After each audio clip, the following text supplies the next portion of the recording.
Gather round, because a Knight of the Seven Kingdoms has dropped a new episode early, and we're breaking it all down for you. Just 2 days before the Super Bowl, the gods have gifted us an episode that sets the stage for one of the most epic battles in Westeros history, a battle featuring only 14 people. How can something so small feel so monumental? That's the magic of storytelling, and this show nails it. In this video, we're diving deep into all the Game of Thrones connections, analyzing who's fighting on each side of the Trial of Seven, uncovering clues about the mysterious fortune teller, and exploring why Dunk may have never been knighted at all. Before we begin, remember that we write, edit, and produce these videos ourselves.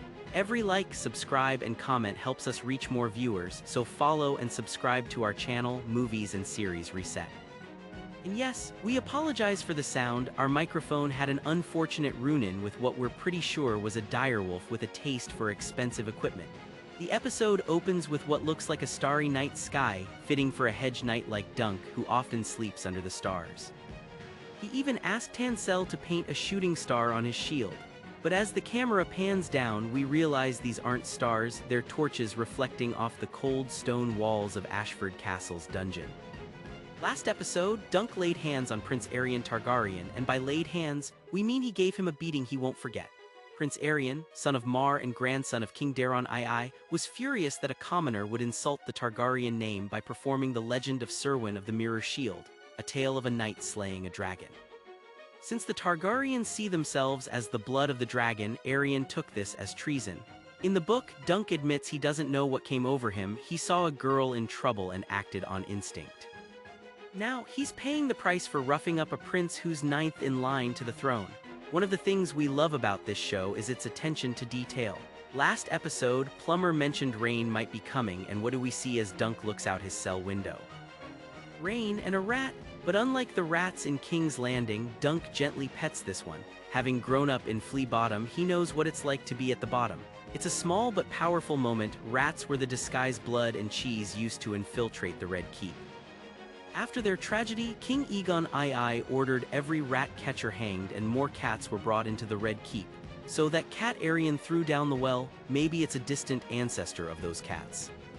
The rain and the rat are classic examples of pathetic fallacy, the rain foreshadowing Dunk's descent into the Trial of Seven, and the rat hinting at the betrayal of Sir Steffon Fossaway. But we'll get to that later. Egg arrives in his princely Targaryen robes, revealing his true identity as Aegon V, 10th in line to the throne and 4th son of Mar Targaryen. Dunk even guesses how many Aegons have been king: Aegon the Conqueror, Aegon the Usurper from House of the Dragon, Aegon the Dragonbane, and Aegon the Unworthy. Being 10th in line earns Egg the title Aegon the Unlikely, but last episode a fortune teller claimed Egg would die as king in a fire. Here's where things get interesting. The actress playing the fortune teller is the same one who played the innkeeper in episode 1. Some fans think she might actually be Brynden Bloodraven Rivers, a Targaryen bastard and sorcerer who later becomes the Three-Eyed Raven. He had the power to glamour himself to look like others, and he was alive during the Ashford tourney. Could this be a hint? Let us know what you think. Dreams, visions, and prophecies have always played a huge role in the Game of Thrones universe. There's Daenerys the Dreamer, who foresaw the doom of Valyria, Aegon the Conqueror, who dreamed of uniting Westeros against the White Walkers, and even Helena Targaryen. A Knight of the Seven Kingdoms adds Daeron Targaryen to this list, Egg's eldest brother and 8th in line to the throne, not to be confused with the current king, Daeron II. Daeron was the drunk we met in episode 1, the one who warned Dunk to stay away from him because he saw him in a dream. Daeron was supposed to take Egg to the tourney, but since he had no intention of fighting, Egg went looking for a knight to squire for. As Dunk puts it, Egg was so desperate he'd have squired for a donkey. Daeron tells Dunk his dreams aren't like ours, they come true. In his dream, he saw Dunk, a large fire and a dead dragon with wings so vast they could cover all of Ashford Meadow. But this can't be literal. Dragons haven't been seen in Westeros for 56 years. The last one died in 153 AC, small and sickly, never even given a name. It won't be for another 90 years that Daenerys' dragons hatch in Essos, so if it's not a literal dragon, maybe it's a metaphor, a Targaryen, and if Dunk is involved in this death, it's a heavy burden to carry. Egg brings Dunk food and an apology. He lied and Dunk is rightfully furious. Without Egg, he wouldn't be in this mess. To make matters worse, Dunk thought this was all a joke to humiliate him. The show even plays into this idea of Dunk as a fool, especially through the tale of Florian and Jonquil. We saw a puppet reenactment of this story in episode 2, and now Dunk holds up the decapitated head of Florian, a dark omen. It's a stark reminder that the ideal knight only exists in legends, and Dunk is struggling with that reality. Egg confesses the truth. He and Daron were supposed to hide at the inn until the tourney ended. Daron even shaved Egg's head to hide his silver hair. Dunk says it was bad luck that they found each other, which contradicts Egg's earlier claim that their meeting was good luck, symbolized by a shooting star. Dunk then meets with Egg's uncle, Baelor Targaryen, the Hand of the King and next in line for the Iron Throne. Baelor is smart, pragmatic, and well-read, very much like King Viserys from House of the Dragon.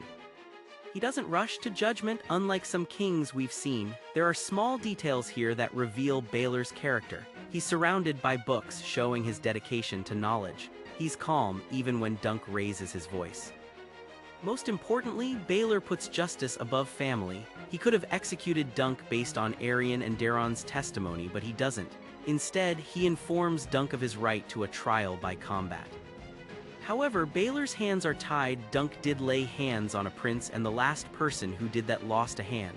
Since Dunk used both his hand and foot, he'd lose both. This is why Baelor suggests a trial by combat, letting the gods decide. The next scene shows Lords Ashford, Tyrell, Baelor, Mar, and Aerion holding court over Dunk. Aerion, disrespectfully smashing walnuts, thinks he can refuse the trial by combat, but Dunk can only be denied if Aerion withdraws his claim. Instead, Aerion invokes the Trial of 7, likely assuming Dunk can't gather 6 other knights by morning. Baelor's hands are tied again. It's Aerion's right. And let's not forget Lord Ashford kneeling to pick up Aerion's nut. Some things you just can't unsee. Mar is clearly displeased. This puts Aerion in danger and forces members of the Kingsguard and even Mar himself to fight. Once dismissed, Dunk laments his fate, asking his horse if he's going to die. Last episode, Egg mentioned his father thought talking to horses was useless because they're stupid, but Dunk isn't giving up yet. Enter Sir Raymond Fossaway, Dunk's bromance buddy. He's heard the story of Dunk beating up the prince, and inside we see his cousin, Steffon Fossaway, eating an apple, the iconic fruit of House Fossaway. Last episode, we heard Steffon has no chivalry, so it's surprising when he claims to have seen what Aerion did to Tanselle and wants to fight for honor. The Fossaways also despise the Targaryens, seeing them as incestuous warmongers. But we'll see just how far Steffon's honor goes. Steffon claims he can recruit men like Lionel Baratheon, Tybalt Lannister, and Alan Bracken, but by the end of the episode, we learn he never went to any of them. The only reason Lionel is there is because Egg asked him. In the book, Dunk himself tries to recruit Lords Lannister and Bracken, who bluntly refuse, so Steffon's promise is just empty words. Dunk could run, but that would likely end in his death or a life on the run, never achieving his dream of knighthood. Dunk is shocked when Egg returns, this time with his brother, Daron. Dunk isn't happy to see the man who lied about kidnapping Egg, but Daron has an offer. He'll fight on Dunk's side, but plans to get hit once and then play dead, making it a 6-for-7 fight if Dunk can gather his men. You might be wondering, why would Egg help Dunk in a battle that could kill his father and brothers? The key here is that death isn't guaranteed in a trial of 7. A side wins by making the other yield or become incapacitated. Egg sees this as a chance to take down Aerion, the brother who's caused him so much pain. Steely Pate, the armorer, brings Dunk's shield, now painted with his new sigil after he was told he couldn't use the penny sigil. Tanselle is gone, fleeing to Dorne, and Dunk sees the falling star on his shield as an omen of death. But Steely reminds him of the tree, strong, alive, and in its prime. He's even reinforced the shield, all for the price of a copper, essentially doing it for free. As dawn breaks, Dunk watches the arena being prepared. The trial is set for early morning, and we meet 6 of the 7 defenders.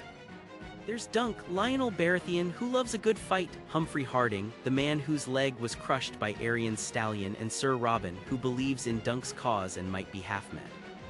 The crowd has gathered for one of the biggest spectacles in decades, and Dunk is shocked to see only 6 on Aerion's side. Aerion himself, Daeron, and 3 Kingsguard members, Sir Roland Crakehall and Sir Donal of Duskendale. The reason? Stefan betrayed Dunk, switching sides after Aerion promised him a lordship. This betrayal pushes Raymond to join Dunk's side, but Dunk hesitates when Raymond asks to be knighted. Why? Because there's ambiguity in the book about whether Dunk was ever truly knighted by Sir Arlen. The show hints he wasn't. In episode 1, when Plummer asks if there were witnesses to his knighting, Dunk says, only a robin in the thorn tree.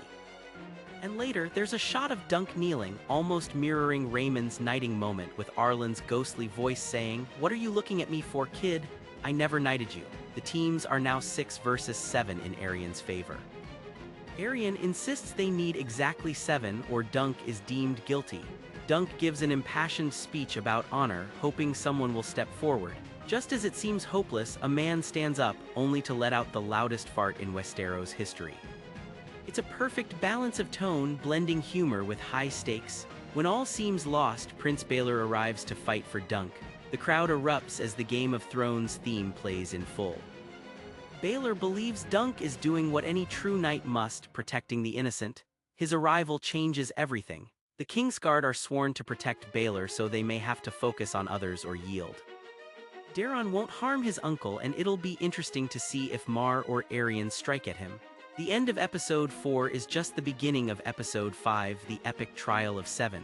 Who will live, who will die? And will Dunk prove his innocence? We'll have to wait until next week to find out. Follow and subscribe to our channel, Movies and Series Reset, for more reviews and deep dives. Until then, remember, great stories are worth fighting for.